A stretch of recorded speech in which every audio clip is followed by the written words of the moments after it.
Life ഫോക്കസിൻ്റെ മറ്റൊരു എപ്പിസോഡിലേക്ക് എല്ലാ പ്രിയപ്പെട്ടവരെ സ്വാഗതം ചെയ്യുന്നു. ഇന്ന് നമ്മളോടൊപ്പം ലൈഫ് ഫോക്കസിന് വളരെ പരിചിതനായ professor Joy John, Asian Christian Academy Hosur, അദ്ദേഹം ഇന്ന് നമ്മളോടൊപ്പം ഉണ്ട്. Welcome sir. കുറച്ച് നാളുകൾക്ക് ശേഷമാണ് ലൈഫ് ഫോക്കസിൻ്റെ ഒരു എപ്പിസോഡിൽ വരുന്നത്. അതെ. നമ്മൾ ലാസ്റ്റ് ചെയ്ത വേൾഡ് മ്യൂസിക് ഡേ. അതെ. ഓക്കെ, ഇന്ന് നമ്മളൊരു വിഷയം സംസാരിക്കാൻ ആഗ്രഹിക്കുന്നത്, ഇന്ന് കേരളത്തിൽ വളരെ ഒരു ചർച്ചാ വിഷയമായിരിക്കുന്ന ഒരു വിഷയമാണ് ബോഡി ഷേമിങ്. അതെ, കുറച്ചു കാലമായിട്ട് ഇങ്ങനെ ചർച്ചയിലുണ്ട്. ഇപ്പോഴാണ് മാധ്യമ ശ്രദ്ധ അടിച്ചു. ഈ അടുത്തിടയ്ക്ക് എല്ലാവരും ശ്രദ്ധിക്കപ്പെട്ടൊരു കേസുമായിട്ട് ബന്ധപ്പെട്ട് കേരള ഹൈക്കോടതി ഒരു ചീഫ് ജസ്റ്റിസ് ഒരു ഉത്തരവ് പറഞ്ഞു. മറ്റുള്ളവരെ ശാരീരികമായി കളിയാക്കുക, തടിയുള്ളവൻ, തടി കുറഞ്ഞവൻ, കളറ്, ബോഡി ഷേമിങ് വളരെ പാടില്ല എന്നുള്ള നിലയിലൊരു വിധി പുറപ്പെടുവിച്ചു. ഈ പണ്ട് കാലങ്ങളിൽ കേരളത്തിൽ ഈ ബോഡി ഷേമിംഗ് എന്നുള്ള പേരിലല്ലെങ്കിൽ പോലും ആൾക്കാരുടെ ശാരീരികമായ വൈകല്യങ്ങളോ പ്രത്യേകതകളോ കാണിച്ച് ഇരട്ടപ്പേരുകളൊക്കെ വിളിക്കാറുണ്ട്. എന്നാൽ ഈ നാളുകളിൽ അങ്ങനെ ഇരട്ടപ്പേര് എന്നുള്ള ഒരു കോൺസെപ്റ്റ് ഒക്കെ മാറിയെങ്കിൽ പോലും, പക്ഷെ അത് വിളിക്കത്തില്ലെന്നുള്ള മനുഷ്യന്റെ മനസ്സിലല്ലേ. മനസ്സിലുണ്ടെങ്കിലും പുറത്തോട്ട് വരുന്ന വേറൊരു ആംഗിളിലാണ്. പണ്ട് ഓരോ പേരുകൾ വിളിച്ചെങ്കിൽ ഇന്ന് പേരുകളെക്കാൾ ഉപരി അത് വേറൊരു ലാംഗ്വേജ് ആയിട്ട് മാറിയെന്ന് തോന്നുന്നു. തീർച്ചയായിട്ടും. അത് പണ്ട് കാലത്ത് ഈ ഹാസ്യം ഉണ്ടാക്കാൻ വേണ്ടി മനുഷ്യന്റെ ശരീര ന്യൂനതകൾ ഉപയോഗിക്കുമായിരുന്നു. അതായത് ഇപ്പം നടക്കാൻ സ്വാധീനമില്ലാത്തവർ, കാഴ്ചയ്ക്ക് വൈകല്യമുള്ളവർ, അല്ലെങ്കിൽ ശാരീരപ്രകൃതിയിൽ തന്നെ പൊക്കം കുറഞ്ഞത് അല്ലെങ്കിൽ മെലിഞ്ഞത്. അപ്പോൾ അങ്ങനെ കേരളത്തിലെ അവാർഡൊക്കെ ലഭിച്ചിരിക്കുന്ന ഒരു വളരെ ഫേമസ് ആയ ഒരു നടനെ കൊടക്കമ്പി എന്ന് വിളിച്ചുകൊണ്ടിരുന്നത്. അത് അപ്പം ഇന്നത്തെ കാലത്ത് ആൾക്കാർക്ക് ഉൾക്കൊള്ളാൻ പറ്റത്തില്ല. അതിൻ്റെ കാരണം എന്താണെന്ന് വെച്ചാൽ, ഇന്ന് ഈ ഹ്യൂമൻ റൈറ്റ്, മനുഷ്യാവകാശം എന്ന് പറയുന്നത് വലിയൊരു ആശയമായിട്ട് ലോകത്തിൽ എങ്ങും വന്നിട്ടുണ്ട്.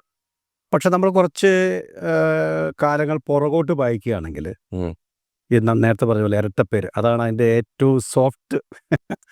അല്ല, ഞാൻ പറഞ്ഞു ഈ ബോഡി ഷേമിങ് എന്താണെന്ന് ഡിഫൈൻ ചെയ്യുവാണെങ്കിൽ, ബോഡി ഷേമിങ് എന്ന് പറഞ്ഞാൽ ഒരു മനുഷ്യൻ്റെ ശരീരം, അവൻ്റെ നിറം, ശരീരത്തിൻ്റെ വൈകല്യം, അല്ല ഒരാൾ ജനിച്ച കുലം, ഗോത്രം, വർണ്ണം, വർഗം, ഇതിനെയൊക്കെ അധികരിച്ചുകൊണ്ട് ഒരാളെ അധിക്ഷേപിക്കുവാൻ വേണ്ടി നമ്മൾ ഒരു വാക്ക് കണ്ടുപിടിക്കുകയും ആ വാക്ക് ആ ഒരാളിൽ അടിച്ചേൽപ്പിക്കുകയും ചെയ്യുന്നതാണ് ഈ ബോഡി ഷേമിങ് എന്ന് പറയുന്നത്. അപ്പോൾ ഞാൻ ഉദാഹരണം പറയാം. നമ്മൾ പണ്ട് കാലത്താണെങ്കിൽ ഇപ്പം നല്ല കഴിവുള്ള ഒരു പാട്ടുകാരൻ വിചാരിച്ചോ, പക്ഷെ ആളിച്ചിരി കറുത്താണ്. അപ്പോൾ നമ്മൾ അയാളെക്കുറിച്ച് പറയുമ്പം ഒരു പാട്ടുകാരനുണ്ടല്ലോ നല്ലപോലെ കറുത്ത എന്ന് പറയും. അല്ല, നല്ല ഒരു കീബോർഡ് വായിക്കുന്നതാണ്, പക്ഷേ ആൾക്ക് നടക്കാൻ സ്വാധീനക്കുറവാണ്. അത് നമ്മുടെ ഞൊണ്ടി കീബോർഡ് വായിക്കുന്ന പറഞ്ഞ മനസ്സിലായോ. അങ്ങനെയുള്ള ഒരാളെ പരിചയപ്പെടുത്തുന്നത് അദ്ദേഹത്തിന്റെ ന്യൂനത ഉപയോഗിച്ചാണ് ആളെ പരിചയപ്പെടുത്തുന്നത്. അപ്പോൾ അത് ഇപ്പോൾ നമ്മൾ പറയുന്നത് പൊളിറ്റിക്കലി ഇൻകറക്റ്റ് എന്ന് പറയും. എന്ന് പറഞ്ഞാൽ അത് നമ്മുടെ വൊക്കാബുലറിൽ വരാം, നമ്മുടെ പദസഞ്ചയങ്ങൾ ആ വാക്കുകൾ വരാൻ പാടില്ല. പക്ഷെ പണ്ട് കാലത്ത് അതെല്ലാം പറയാം. ഇപ്പം മുടിയില്ലാത്ത ആളെ മൊട്ടത്തലയൻ, അല്ലെ കൊടവയർ, കഷണ്ടി, അല്ലെ നൂൽക്കമ്പി, മെലിഞ്ഞിരിക്കുന്നവരെ. അതുപോലെ തടിയുള്ളവരെ കണ്ടാൽ പറയും പൊണ്ണത്തടിയൻ. ഓക്കെ. അപ്പോൾ അതുപോലെ കരിമാടിക്കുട്ടൻ, നിറം ഇച്ചിരി കറുത്തു കഴിഞ്ഞാൽ, അല്ലെങ്കിൽ നല്ലപോലെ വെളുത്തിട്ട് കഴിഞ്ഞാൽ പറയും വെളുമ്പി, കൊലുമ്പി, അങ്ങനെയൊക്കെയുള്ള വാക്കുകൾ. അപ്പം ഇങ്ങനെയുള്ള പദപ്രയോഗങ്ങളൊക്കെ ഒരാളുടെ ശരീരപ്രകൃതിയെ ഉപയോഗിച്ചുകൊണ്ട്, അല്ലെങ്കിൽ ശരീരത്തിൻ്റെ ന്യൂനതകൾ ഉപയോഗിച്ചുകൊണ്ട് അവരെ ആക്ഷേപിക്കുന്നതിന് തുല്യമാണ്. അപ്പം അങ്ങനെ ഒരാളെ ആക്ഷേപിക്കാൻ പാടില്ല. അതിന് അരികുവൽക്കരണം എന്ന് പറയും. അരികുവൽക്കരണം എന്ന് പറഞ്ഞു കഴിഞ്ഞാൽ മാർജിനലൈസേഷൻ.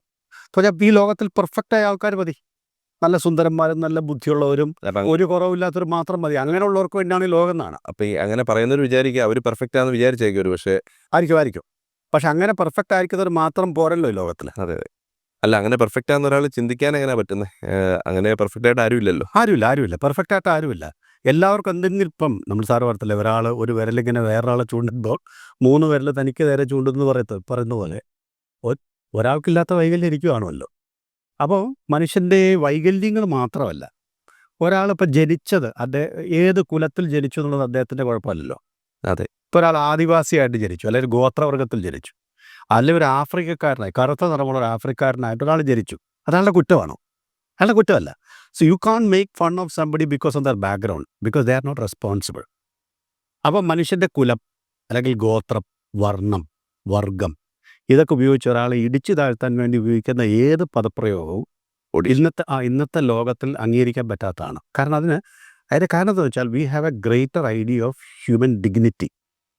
ഇപ്പോൾ നമ്മൾ പറയില്ല ഡിഗ്നിറ്റി, മനുഷ്യർക്ക് ഒരു മാന്യത എന്ന് പറയുന്നത് അങ്ങനെയുള്ള സംഘടനകൾ തന്നെ ഉണ്ട്. മുതലെടുത്തിട്ടുണ്ട്. പക്ഷെ ആ ആശയം ബൈബിളിൽ നിന്നാണ് വരുന്നത്. അത് ഞാൻ പിന്നീട് അതിനെക്കുറിച്ച് പറയാം. ആ. അത് ആരായിക്കൊള്ളട്ടെ. ഇപ്പം നമുക്ക് അറിയാം, സാധാരണ ഒരാൾ മരിച്ചു കഴിഞ്ഞാൽ ആത്മഹത്യയോ അല്ലെങ്കിൽ ട്രെയിൻ കയറി ഒരാൾ മരിച്ചു, അല്ലെങ്കിൽ വെള്ളത്തിൽ വീണ് മരിച്ചു, അവിടെയൊക്കെ രക്ഷിക്കാൻ വരുന്ന പോലീസ്, അല്ലെങ്കിൽ മഹസർ എഴുതാൻ വരുന്ന പോലീസ്, ഇൻക്വസ്റ്റിന് വരുന്ന പോലീസ്, അവരാദ്യം ചെയ്തത് ഈ തൊപ്പി എടുത്ത് മാറ്റും. ഇപ്പോൾ ഒരു പോലീസ് തൊപ്പി എടുക്കാന്ന് പറഞ്ഞാൽ ബഹുമാനിക്കാന്നുള്ള അർത്ഥമാണ്. അപ്പം ചിലപ്പോൾ മരിച്ചു കിടക്കുന്ന യാചകനായിരിക്കും, ഭിക്ഷക്കാരനായിരിക്കും, അല്ലെങ്കിൽ ഒരു പണവും ഇല്ലാത്ത വെറും റോഡ് സൈഡിൽ കിടന്നുറങ്ങുന്ന ഒരു സാധാരണക്കാരനായിരിക്കും. പക്ഷെ പോലീസ് തൊപ്പിയെടുക്കുന്നതിൻ്റെ കാരണം എന്താണെന്ന് വെച്ചാൽ he has to respect that body. മാത്രമല്ല ഈ മൃതദേഹത്തോട് പോലെ അനാദരവ് കാണിക്കാൻ പാടില്ല എന്നൊരു ക്ലോസ് ഉണ്ട്. ഉണ്ട്. അതിപ്പോൾ ഈ രണ്ട് രാജ്യങ്ങൾ യുദ്ധം ചെയ്ത സമയത്ത് ആരെങ്കിലൊക്കെ വെടിവെച്ച് വന്നു കഴിഞ്ഞാൽ, അല്ലെങ്കിൽ യുദ്ധത്തിൽ കൊല്ലപ്പെട്ട് കഴിഞ്ഞാൽ, അത് ആ ശരീരം ശത്രു സൈന്യത്തിന് കിട്ടിക്കഴിഞ്ഞാൽ ആ ശരീരത്തെ വികൃതമാക്കാൻ പാടില്ല ഒരു ലോക നിയമമാണ്. അതെ. അപ്പോൾ യു ഹാവ് ടു റെസ്പെക്ട്. അപ്പം മരിച്ചിരിക്കുന്ന ഒരാളെ എത്ര റെസ്പെക്ട് ചെയ്യണമെങ്കിൽ ജീവിച്ചിരിക്കുന്നവരെ അതുപോലെ റെസ്പെക്ട് ചെയ്യണ്ടേ? അതിന് ചെറിയ സിമ്പിൾ ലോജിക്കാണ്. അതെ. അപ്പോൾ എല്ലാ മനുഷ്യരും ബഹുമാനം അർഹിക്കുന്നു എന്നുള്ള കൺസെപ്റ്റാണ് ഹ്യൂമൻ റൈറ്റ്. ഞാൻ ഭൂമിയിൽ മനുഷ്യനായിട്ട് ജനിച്ചു വീണു, എനിക്ക് ഈ ഭൂമിയിൽ ജീവിക്കാനുള്ള എല്ലാ അവകാശമുണ്ട്. അതുകൊണ്ടാണോ ഈ ബോഡി ഷേമിങ് പാടില്ല എന്ന് പറയുന്നതിന്റെ റീസൺ അതാണോ? അത് മാത്രമല്ല, അവരെ ഒഴിവാക്കുന്നു, അവരെ മാറ്റി നിർത്തുന്നുള്ള അരികുവൽക്കണത്. വേറൊരു ചോദ്യം അവിടെ വരുന്നത്, ഈ ബോഡി ഷേമിങ് ഇപ്പൊ ചിലരത് ഫണ്ണായിട്ട് എടുക്കുന്നവരുണ്ടെങ്കിൽ പോലും ഇപ്പൊ ചിലർക്ക് അത് ഇറ്റ്സ് ഓക്കെ കളിയാക്കിയോ അല്ലെങ്കിൽ എന്തെങ്കിലും പറഞ്ഞോ, I don't care, I take it in that sense എന്നൊക്കെ പറയുന്ന അവർക്ക് എന്തെങ്കിലും ബെനിഫിറ്റ് ഉണ്ടെങ്കിൽ മാത്രമേ ഉണ്ട്. അല്ല, സ്റ്റിൽ അവരുടെ ഹൃദയത്തെ മുറിവേൽപ്പിക്കാൻ അവർ സമ്മതിക്കത്തില്ല. അപ്പോൾ നമുക്കറിയാം, ഈ ടി വിയിലുള്ള ധാരാളം ഈ തമാശ പരിപാടികളെല്ലാം കൂടുതൽ നടക്കുന്നത് ബോഡി ഷേപ്പിംഗ് ആണ്. പറഞ്ഞാൽ ഒരാളുടെ എന്തെങ്കിലും വൈകല്യത്തെ കളിയാക്കിക്കൊണ്ട് പരിഹസിച്ചിട്ടുള്ള പരിപാടി, അതിൽ നിന്ന് ഹാസ്യം ഉണ്ടാക്കുക. പക്ഷേ അതിനവർ കാശ് വാങ്ങിക്കും, അതുകൊണ്ട് കുഴപ്പമില്ല.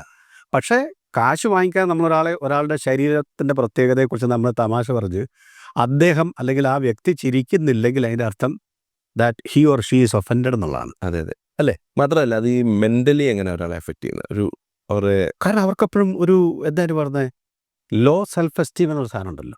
ഇപ്പോൾ ഞാൻ കൊള്ളാത്ത ഒരു വ്യക്തിയാണ്, എന്നിൽ പോരായ്മകളുണ്ട്. കിട്ടിയ എങ്ങനെ ഒരു കോംപ്ലക്സിൽ ഇരിക്കുന്ന ആളെ ആയിരിക്കും വേറൊരാൾ ഒന്നുകൂടെ അതൊരു കുത്തി നോക്കുന്നത്. അതെ. അപ്പം അതൊരു പരിധി നല്ല നിലയിൽ ഒരാളുടെ മാനസികമായ അയാളുടെ കോൺഫിഡൻസിനെ നഷ്ടപ്പെടുത്തുകയും. തീർച്ചയായിട്ടും അതിപ്പോൾ നമ്മുടെ ഒരു സാധാരണ ഒരു കോൺവെർസേഷനിലെ ഇപ്പോൾ കുറേ കാലം കഴിഞ്ഞിട്ട് ഒരാൾ ബ്രൗണിനെ കാണാൻ പറയും, എന്ത് പറ്റി ബ്രൗണെ, കറുത്തങ്ങ് കരിവാളിച്ചു പോയല്ലോ. എന്ന് പറഞ്ഞാൽ ആ നിറം എന്തൊരു പ്രശ്നം എന്നുള്ളതാണ്. അല്ലെ പറയും, അയ്യോ നീ അങ്ങ് വണ്ണം വെച്ച് ചീർത്തിരിക്കുകയാണ്, വയറൊക്കെ അങ്ങ് ചാടിയൽ. അല്ലെ നേരെ തിരിച്ചും പറയും, നീ അങ്ങ് വല്ലാതെ പേര്, നിനക്ക് വല്ല അസുഖമുണ്ടോ, നീ ഡോക്ടറെ പോയി കാണണം കേട്ടോ, നിനക്ക് ഷുഗർ ഓടിക്കുന്നത് എന്ന് പറഞ്ഞാൽ മനസ്സിലായി, ഷുഗർ ഉണ്ടോ. അപ്പം മെലിഞ്ഞാലും കുഴപ്പം, വണ്ണം കൂടിയാലും കുഴപ്പം, മുടി ഉണ്ടെങ്കിലും കുഴപ്പം, മുടി ഇല്ലെങ്കിലും കുഴപ്പം, കളറ് വെളുത്തിരുത്താലും കുഴപ്പം, കറുത്താലും കുഴപ്പം. മനസ്സിലായോ? അപ്പം എന്താ standard? What is A standard of beauty? അതെ. ദൈവം നോക്കുന്ന മനുഷ്യൻ്റെ ഹൃദയത്തിലാണല്ലോ. അതെ. നമ്മൾ ഈ ശരീരം നോക്കുന്നത്. അത് മാത്രമല്ല, നമ്മൾ ഈ ശരീരം നോക്കുന്ന നമ്മൾ കൂടുതൽ വേണ്ടേ ഇത്രയും ഭാഗമാണ് നമ്മൾ നോക്കുന്നത്. അതായത് നമ്മുടെ ഈ ഇത്രയും ഭാഗം ഇല്ലയോ? അതെ. നമ്മുടെ എല്ലാ ബ്യൂട്ടിഫിക്കേഷൻ നടക്കുന്നത് ഇത്രയും ഭാഗം. ആ മുടിയിലാണ് നമ്മൾ എണ്ണ തേക്കുന്നതും ഷാമ്പു തേക്കുന്നതും അതുപോലെ കളർ ചെയ്യുന്നതും, അത് പല രീതിയിൽ ചെയ്യുന്നത്. അതുപോലെ മീശ, താടി, സ്ത്രീകളാണെങ്കിൽ മുഖത്ത് പല രീതിയിലുള്ള മേക്കപ്പ്, കണ്ണിൻ്റെ പുരികം, കണ്ണിൻ്റെ പീലി, അതുപോലെ പല നിറത്തിലുള്ള ആഭരണങ്ങൾ. So people are only concern about this much space. ഇതിൻ്റെ താഴോട്ട് വരുമ്പോൾ ഇവിടെ ഒരു ഹൃദയമുണ്ട്, ഇവിടെ ഒരു മനസ്സുണ്ട്. അതിനെക്കുറിച്ച് ആൾക്കാർ ബോധവാന്മാരല്ല. കാരണം മനുഷ്യൻ എന്ന് പറയുമ്പോൾ മൂന്നും കൂടെ ചേരുന്നതാണ്. അവനൊരു ശരീരമുണ്ട്, അതുപോലെ ഒരു ആത്മാവുണ്ട്, ഒരു ദേഹി, ഒരു ഇമോഷണൽ ബീങ് ആണ് മനുഷ്യൻ. സോൾ. കാരണം അവനൊരു വികാരമുണ്ടല്ലോ, ഇച്ഛയും ബുദ്ധിയും വികാരവും കൂടെ ചേർത്താണ് ഒരു പേഴ്സൺ വ്യക്തി നിർത്തുന്നത്. അപ്പോൾ എല്ലാ മനുഷ്യർക്കും ഈ 3 ഘടകങ്ങളുമുണ്ട്. അപ്പോൾ അതിലെ ഒരു ഘടകത്തെ നമുക്ക് ഹനിക്കാനുള്ള അവകാശമില്ല. കാരണം എല്ലാവരെയും ദൈവം വളരെ വിലയുള്ളവരായിട്ട് സൃഷ്ടിച്ചിരിക്കട്ടെ. ഇപ്പം ശരീരമായിട്ട് ബന്ധപ്പെട്ട് പറയുമ്പോൾ തന്നെ ഇപ്പം ഈ നമ്മളായിട്ട് മറ്റുള്ളവർക്ക് കളിയാക്കാൻ ഒരു അവസരം ഉണ്ടാക്കി കൊടുക്കുന്ന ഒരു നിലയുണ്ട്. ഉദാഹരണം പറയാം, നമ്മുടെ വസ്ത്രധാരണം, നമ്മുടെ ഡ്രസ്സിങ്. നമ്മൾ വളരെ വൾഗറായിട്ട് ഡ്രസ്സ് ചെയ്യാം, അല്ലെങ്കിൽ മറ്റുള്ളവർ കളിയാക്കുന്ന നിലയിൽ ഡീസൻ്റ് അല്ല ഡ്രസ്സ് ചെയ്യാം. പക്ഷേ ചില ഡ്രസ്സിങ് എന്ന് പറഞ്ഞാൽ ചില തൊഴിലുമായിട്ട് ബന്ധപ്പെട്ടതുമില്ലേ? ഞാൻ അതല്ല ഉദ്ദേശിച്ചത്. ഇപ്പം നമ്മുടെ നീന്തൽക്കുളത്തിൽ ചെന്ന് കഴിഞ്ഞാൽ ആരും സാരി എടുത്ത് നീന്താൻ പോകത്തില്ല, അല്ലെങ്കിൽ ഷർട്ട് പാൻസ് ഇട്ട് നീന്താൻ പോകത്തില്ല. അതെ. അപ്പം അത് ഒരുപക്ഷെ സാഹചര്യം ഇപ്പം ആവശ്യപ്പെടുന്നതായിരിക്കാം. ഇന്നിപ്പം നമ്മുടെ സാമൂഹ്യ മാധ്യമങ്ങളിലോ അല്ലെങ്കിൽ ഒരു മീഡിയ എടുത്ത് നോക്കിയാൽ എങ്ങനെ അറ്റൻഷൻ ലഭിക്കാം എന്നുള്ള നിലയിൽ വളരെ വ്യത്യസ്തമായ നിലയിൽ കുറച്ചുകൂടെ എക്സ്പോസീവ് ആയിരിക്കുന്ന ഒരു പക്ഷേ അത് സ്ത്രീകളുമായിട്ട് ബന്ധപ്പെട്ടായി. അത് പുരുഷന്മാരും ഉണ്ട്. പുരുഷന്മാരോടുണ്ട്. പക്ഷെ പുരുഷന്മാരിൽ തന്നെ വളരെ മസിലൊക്കെ കാണത്തക്ക രീതിയിലോ ഷർട്ടിന് 3-4 ബട്ടൺസ് ഒക്കെ തകർത്ത് എന്നാലും ചിലപ്പോഴൊക്കെ ഒരു എന്താ പറയുന്നത് ഒരു അതൊക്കെ അവരുടെ സ്വാതന്ത്ര്യത്തിൽപ്പെട്ട കാര്യമാണെന്ന് ഒരു കൂട്ടം പറയും. അതെ. ഒരു കൂട്ടർ പറയുന്ന അവര് സമൂഹത്തിൽ നമ്മൾ ജീവിക്കുമ്പോൾ നമ്മുടെ ആയിട്ടുള്ളൊരു കൾച്ചർ, അതുപോലെ ഒരു ഡീസൻസി, ഒരു അടുത്ത ജനറേഷൻ വളർന്നു വരുന്നവർ മുൻപാകെ വളരെ മാതൃകാപരമായിരിക്കണം. അപ്പം ഇങ്ങനെയൊക്കെയുള്ള നിലയിൽ വസ്ത്രധാരണത്തെ ഒരുപക്ഷെ അവർ അറ്റൻഷൻ സീക്കിങ്ങിനോ അല്ലെങ്കിൽ അവരുടെ ആയിട്ടുള്ളൊരു ആ നിലയിൽ ചെയ്യുന്നതായിരിക്കും.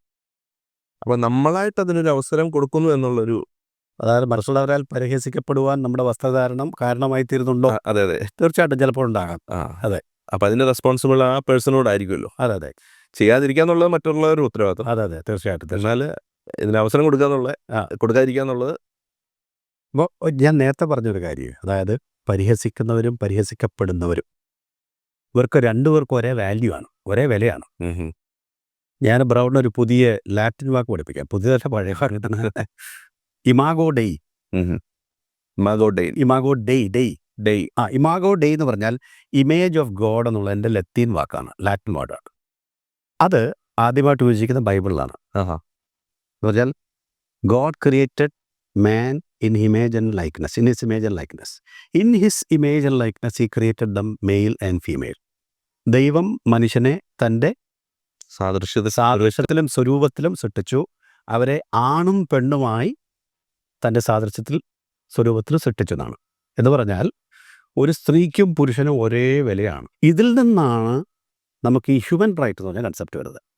എന്ന് പറഞ്ഞാൽ ആരായിക്കോട്ടെ, ഏത് കൾച്ചറിൽ, ഏത് സംസ്കാരത്തിലോ ഗോത്രത്തിലോ വർണ്ണത്തിലോ ഭാഷയിലോ ജാതിയിലോ ഏത് നാട്ടിൽ ജനിച്ച ആളാണെങ്കിലും അദ്ദേഹത്തിന് അല്ലെങ്കിൽ ആ വ്യക്തിക്ക് ഈ ലോകത്തിൽ ജീവിക്കുവാനുള്ള, പൂർണ്ണമായിട്ട് ജീവിക്കാനുള്ള എല്ലാ സ്വാതന്ത്ര്യമുണ്ട്.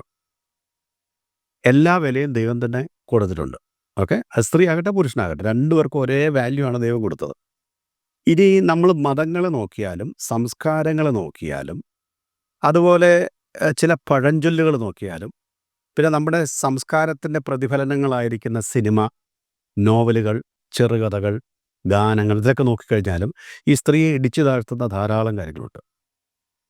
ഇപ്പം പെണ്ണൊരുമ്പെട്ടാൽ മണ്ണും ചാരുന്നവൻ പെണ്ണും കൊണ്ടുപോയി, മണ്ണും പെണ്ണും ഇടിച്ചാൽ നന്നാകും, അങ്ങനെയൊക്കെ കുറേ പഴമൊഴികളുണ്ട്. അതിനൊരു ശേഖരം തന്നെ എൻ്റെ കയ്യിലുണ്ട്. സ്ത്രീജനങ്ങളെ ഇടിച്ചു താഴ്ത്തുന്ന പല പഴഞ്ചൊല്ലുകളുണ്ട്.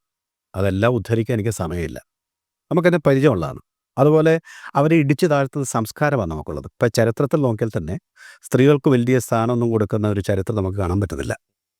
അത് മതങ്ങളിലാണെങ്കിലും സ്ത്രീകളെ ഇടിച്ചു താഴ്ത്തുകയാണ്. ചരിത്ര പുരുഷന്മാരെന്ന് പറയും, പക്ഷെ ചരിത്ര സ്ത്രീകൾ പറയുന്നില്ല.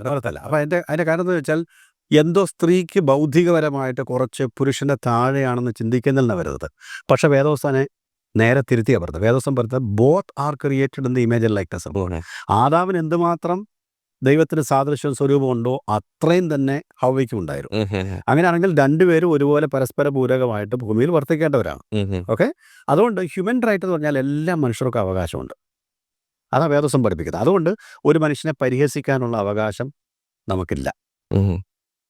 ഞാൻ നേരത്തെ ചോദിച്ച പോലെ നമ്മൾ ഈ പരിഹസിക്കപ്പെടുവാനുള്ള ഒരു അവസരം ഉണ്ടാക്കി കൊടുക്കാതിരിക്കുക എന്നുള്ളൊരു പ്രധാനപ്പെട്ട കാര്യം. അതെ, അതിനെന്തൊക്കെ കാര്യങ്ങൾ ശ്രദ്ധിക്കാം നമ്മളിപ്പം? അതിപ്പോൾ നമ്മൾ വസ്ത്രത്തിൻ്റെ കാര്യം മാത്രം നേരത്തെ പറഞ്ഞുള്ളൂ. അപ്പം ഞാൻ ചോദിക്കട്ടെ, ഒരാളുടെ ശരീരപ്രകൃതി എങ്ങനെയൊക്കെ മാറ്റാൻ പറ്റും? ഒരാൾക്ക് കണ്ണിന് കാഴ്ചയില്ലാതെ ജനിച്ചു, അവരെ ആ വ്യക്തിയെ വേറൊരാൾ കണ്ണുപൊട്ടൻ അല്ലെങ്കിൽ കണ്ണുപൊട്ടിയെന്ന് പരിഹസിക്കുന്നതിൽ ആ വ്യക്തിക്ക് എന്ത് ചെയ്യാൻ പറ്റും? അല്ല നിറത്തിൻ്റെ പേരിൽ, അല്ലെങ്കിൽ ജനിച്ചു പോയ ഗോത്രത്തിൻ്റെ പേരിൽ അത് നമുക്ക് പറയാൻ പറ്റത്തില്ല. അതപ്പം അതവിടെയാണ് ക്രൈം, കുറ്റകരമായിട്ട്. പക്ഷെ ഇങ്ങനെ ഒരു ഇതിപ്പം എല്ലാം കുറ്റകരമാകാനുള്ള ഒരു സാഹചര്യം ഉണ്ടാകുന്നില്ല. ഒരു പക്ഷേ നമ്മൾ സ്കൂളിൽ പഠിക്കുന്നു, ഇതിനെക്കുറിച്ച് അവയർനെസ് ചിലപ്പം കാണത്തില്ല. ഒരു ജോലി സ്ഥലത്തായിരിക്കുന്നു, ചിലപ്പോൾ നമുക്ക് അവയർനെസ് കാണത്തില്ല. സാഹചര്യങ്ങളിൽ അങ്ങനെ നമ്മൾ പരിഹസിക്കപ്പെടുന്നു. അപ്പം അങ്ങനെയുള്ളവർക്ക് എങ്ങനെ ഇങ്ങനെയുള്ള അവസ്ഥയെ തരണം ചെയ്യുകയും ജീവിതത്തിൽ ഒരു കോൺഫിഡൻസ് എങ്ങനെ നേടിയെടുക്കാൻ പറ്റും? നേരത്തെ പറഞ്ഞ പോലെ ഇപ്പം ചില കേസുകൾ നമുക്ക് മാറ്റിയെടുക്കാൻ പറ്റത്തില്ല. വസ്ത്രധാരണം ചിലപ്പോൾ ശ്രദ്ധിക്കാം, പക്ഷേ ഈ ശാരീരികമായ ചില വൈകല്യങ്ങളോ അല്ലെ അവസ്ഥകളോ അതിനെ മാറ്റുവാനായിട്ട് സാധിക്കുകയില്ല നാച്ചുറലായിട്ട്. മോശ ഇസ്രായേൽ മക്കളെ മുഴുവൻ മിസ്രൈമിൽ നിന്ന് വാഗ്ദത്ത നാട്ടിലേക്ക് കൊണ്ടുപോകാൻ വേണ്ടി ദൈവം തിരഞ്ഞെടുത്ത മനുഷ്യനാണ്, ലീഡറാണ്. അദ്ദേഹം 5 പ്രാവശ്യം വന്ന് എക്സ്ക്യൂസ് പറഞ്ഞു, ഒഴിവുകൾ പറഞ്ഞു.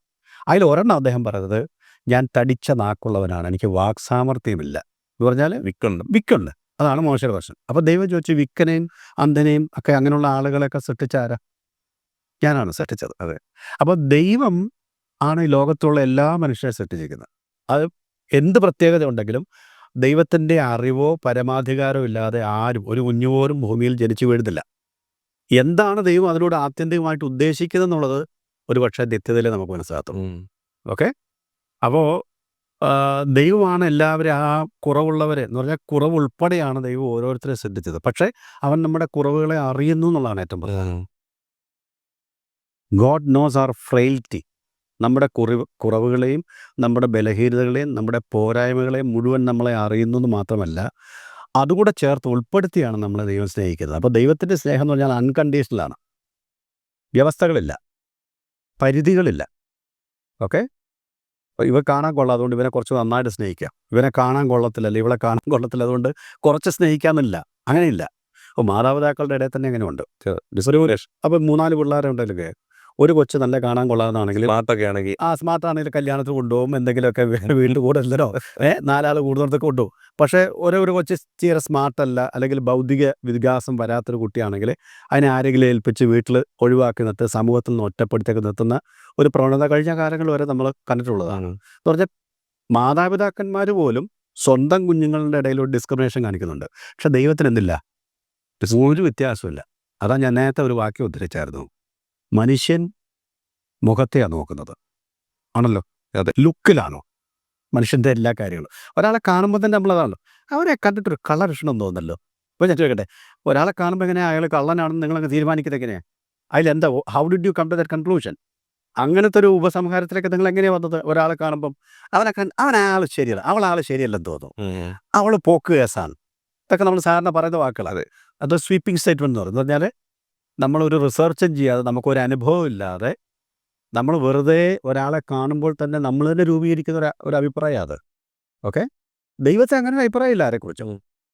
ദൈവത്തിന് മുൻപിൽ എല്ലാം നഗ്നവും എല്ലാം മലർന്നുമാണ്. Everything is open and naked എന്ന് പറയുന്നത്.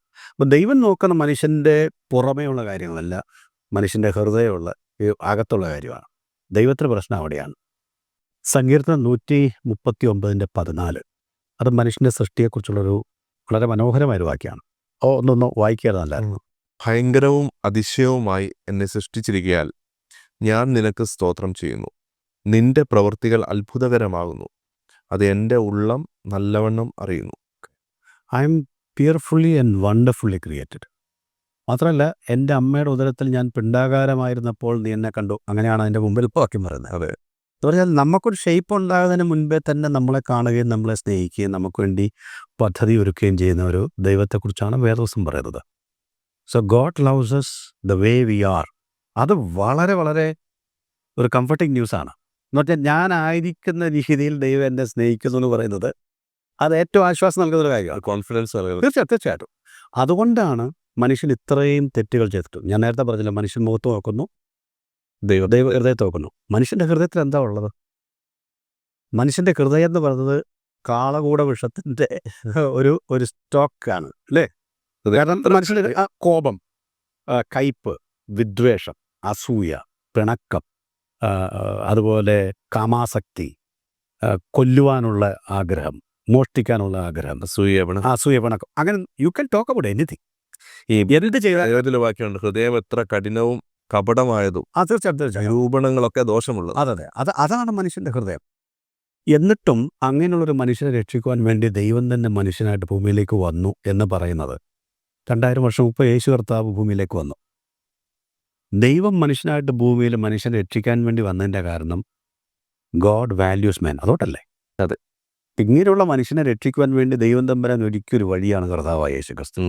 ഇപ്പോൾ യേശു കർത്താവ് പറയാണ്, നീ എത്ര പാപിയാണെങ്കിലും എത്ര തെറ്റുകാരനാണെങ്കിലും നിൻ്റെ ഹൃദയത്തിലും നിൻ്റെ വായിൽ കൂടെ വരുന്ന വാക്കുകളിലും നിൻ്റെ പ്രവൃത്തികളിലും സദാചാരവിരുദ്ധമാണ്, ദൈവത്തിൻ്റെ വിശുദ്ധിക്കെതിരാണ്, ദൈവത്തിൻ്റെ നീതിക്കും ധർമ്മത്തിനും സദാചാരത്തിനും എതിരാണ് നീ ജീവിക്കുന്നത്, പ്രവർത്തിക്കുന്നത് എങ്കിലും നിന്നെ ഞാൻ ഉള്ളൊഴിഞ്ഞ് സ്നേഹിക്കുന്നു.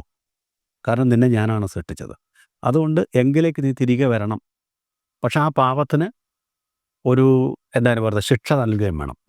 അപ്പോൾ ദൈവം തമ്പുരാൻ മനുഷ്യനായിട്ട് ഭൂമിയിലേക്ക് വന്ന ആ ശിക്ഷകൾ മുഴുവൻ അവന്മേൽ ഏറ്റുവാങ്ങി എനിക്ക് വേണ്ടി മരിച്ച് അടക്കപ്പെട്ട് ഉയർത്തെഴുന്നേറ്റ് എനിക്ക് നിത്യജീവൻ നൽകുന്ന സ്നേഹമാണ് വേദവസ്തം പ്രദർശിപ്പിക്കുന്ന സ്നേഹം. ഈ ഹൃദയത്തിലാണ് ഈ സൗന്ദര്യം ഉണ്ടാകേണ്ടത്, അല്ലെ കോൺഫിഡൻസ് ഉണ്ടാകേണ്ടതെന്ന് പറയും. അതെങ്ങനെ ഒരാൾക്ക് ഒരു ഹൃദയം സൗന്ദര്യമുള്ള ആയിരുന്നു? ഇപ്പം പുറമേ ഒന്നും ചെയ്യാൻ പറ്റത്തില്ല. ഇല്ല ഹൃദയത്തിന് പക്ഷേ ഒരു രൂപാന്തരം വരുത്താൻ പറ്റും. അത് നമുക്ക് മനുഷ്യനെക്കുറിച്ചുള്ള കാഴ്ചപ്പാട് മാറണമെങ്കിൽ ദൈവത്തെക്കുറിച്ചുള്ള കാഴ്ചപ്പാട് മാറും. ഇത് എന്നോട് കണക്റ്റഡാണ്. അതായത് ദൈവം എന്നെ ഈ വിധത്തിലാണ് സൃഷ്ടിച്ചത്, ഇങ്ങനെയല്ലോ യഹോവേ നിനക്ക് പ്രസാദം തോന്നിയത്. അങ്ങനെ വാക്യമുണ്ടല്ലോ ബൈബിളിൽ. God created me like this, that's it. അതിനകത്ത് വേറെ ചോദ്യങ്ങളൊന്നുമില്ല. 5.6 അടിയുള്ളൂ എനിക്ക്. ദൈവം എന്നെ അങ്ങനെയാണ് സൃഷ്ടിച്ചത്. എന്നാൽ വേറെ ആൾക്കാർക്ക് 7 അടിയുള്ളവരും 6 അടിയുള്ളവരും ഒക്കെ ഉണ്ട്, വലിയ ബാസ്കറ്റ് ബോൾ കളിക്കാരൊക്കെ. ദൈവം എന്നെ സൃഷ്ടിച്ചത് ഒരു പ്രത്യേകത ഉള്ളതുകൊണ്ടാണ്. എന്നിലൂടെ ഒരു കാര്യം ദൈവം അതെ, ദൈവത്തിന് എൻ്റെ ജീവിതത്തിൽ ഉദ്ദേശമുണ്ട്. അപ്പോൾ എൻ്റെ ജീവിതത്തിലെ ഉദ്ദേശം ആയിരിക്കത്തില്ല ബ്രൗണിൻ്റെ ജീവിതത്തിലുള്ള ഉദ്ദേശം. അതെ, എല്ലാം ഒരുപോലെ ആയിരിക്കും, നമുക്ക് നിർബന്ധം പിടിക്കാൻ പറ്റത്തില്ല. അതെ. പക്ഷേ ദൈവം ഈ മാനദണ്ഡങ്ങളൊന്നും ഇല്ലാതെ എന്നെ കരുതുന്നു, എന്നെ സ്നേഹിക്കുന്നു. ഞാൻ നേരത്തെ പറഞ്ഞ പോലെ അതുകൊണ്ടാണ് മനുഷ്യൻ പാപം ചെയ്ത് ദൈവത്തിൽ നിന്ന് എത്ര അകന്നു പോയാലും അവരോടുള്ള സ്നേഹത്തിൻ്റെ പ്രദർശനമായിട്ട് ദൈവം തൻ്റെ പുത്രനായ യേശുവിനെ ഈ പാപത്തിന് പരിഹാര ബലിയായിട്ട് നൽകുവാൻ വേണ്ടി അത്രയും സ്നേഹിച്ചതിൻ്റെ കാരണം. അപ്പോൾ ദൈവം മനുഷ്യനോട് ഡിക്ലെയർ ചെയ്തത് ഇങ്ങനെയാണ്: I love you the way you are. അപ്പോൾ എന്നെ ഞാൻ ആയിരിക്കുന്ന പോലെ ഞാൻ സ്നേഹിക്കുന്നു. ഇതാണ് ശരിക്കും ബോഡി ഷേമിങ്ങിനുള്ള മറുമരുന്ന്. അപ്പോൾ എന്നെ ആരെങ്കിലും പരിഹസിച്ച് എനിക്ക് ഒരു നിരാശ ഉണ്ടാകുമ്പോൾ ചോദിച്ചില്ല നേരത്തെ, എങ്ങനെ അത് തരണം ചെയ്യണമെന്ന് തോന്നല്ലേ? God loves me the way I am. ഞാനുള്ള പോലെ ദൈവം എന്നെ സ്നേഹിക്കുന്നു. ദൈവത്തിന് എനിക്ക് വേണ്ടി ഒരു പദ്ധതിയുണ്ട്. ദൈവത്തിന് മുൻപിൽ ഞാൻ പ്രിയങ്കരനാണ്. ബാക്കി ആളുകൾ പറയുന്നത് എനിക്ക് പ്രശ്നമല്ല. അതാണ് ലേബലിങ്, അല്ലേ? അതെ. ഇപ്പം ഈ ഒരു അവസ്ഥയിലൂടെ കടന്നു പോകുന്ന ആരെങ്കിലും നമ്മളെ കേൾക്കുന്നുണ്ടെങ്കിൽ തീർച്ചയായിട്ടും അല്ലേ, ഈ ദൈവത്തെക്കുറിച്ചുള്ള കാഴ്ചപ്പാട് മാറുമ്പോൾ മനുഷ്യനെക്കുറിച്ചുള്ള കാഴ്ചപ്പാട്, ജീവിതത്തിൽ ദൈവം വരണം. അതെ, തീർച്ചയായിട്ടും.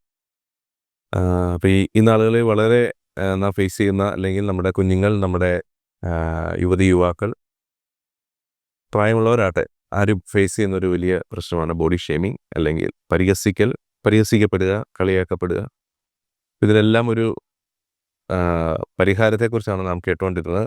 ഇത്രയും സമയം നമ്മുടെ കൂടെ വന്നതിൽ, ചില നാളുകൾക്ക് ശേഷം വന്നതിൽ പ്രത്യേകിച്ച് നന്ദി പറയുകയാണ്. Thank you. വീണ്ടും കാണും വരെയും എല്ലാവരെയും ദൈവം അനുഗ്രഹിക്കട്ടെ. Thank you.